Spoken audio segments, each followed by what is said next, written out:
Breaking news, Samsung Galaxy S25 Plus is coming. Rumors have been swirling, but we've got the inside scoop straight from the source. Samsung fans, rejoice, the Galaxy S25 Plus is officially happening. But first, let's set the record straight. Recently, rumors emerged that Samsung might axe the Plus model, leaving fans and tech enthusiasts worried. However, our sources confirmed that the Galaxy S25 series will indeed include the Plus model.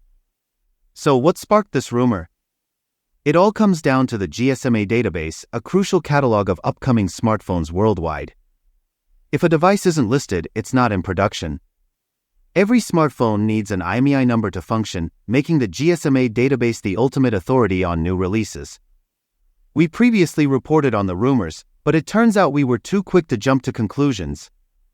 Samsung has now added the Galaxy S25 Plus to the database, confirming its release. The Galaxy S25 Plus has been spotted in the IMEI database with model number SM/S936U, confirming its US release. This means Samsung is indeed bringing back the Plus model, and we couldn't be more excited. But what about the rumors that the Galaxy S25 Plus was cancelled?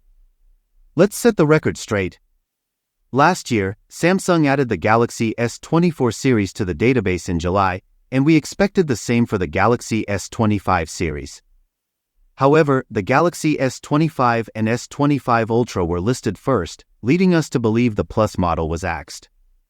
But Samsung surprised us by adding the Galaxy S25 Plus to the database just a few days later. This means the Galaxy S25 Plus is officially happening, and we can't wait to see what it has in store. The Plus model has always been a fan favorite, offering the perfect balance between the regular and Ultra models. Now, let's switch gears to the iPhone 16 Pro Max. With its launch just around the corner, we're comparing it to its predecessor, the iPhone 15 Pro Max. What's new, what's changed, and what's staying the same? Let's dive in. Design and size are first up. The iPhone 16 Pro Max is getting a slight upgrade, with a larger 6.9-inch screen and a titanium frame with a flat screen. The bezels are shrinking, and the phone is getting a bit bigger. What do you think of the new design? Stay tuned for more comparisons and updates on the latest tech news. Subscribe to our channel and hit that notification bell. Thanks for watching, and we'll see you in the next video.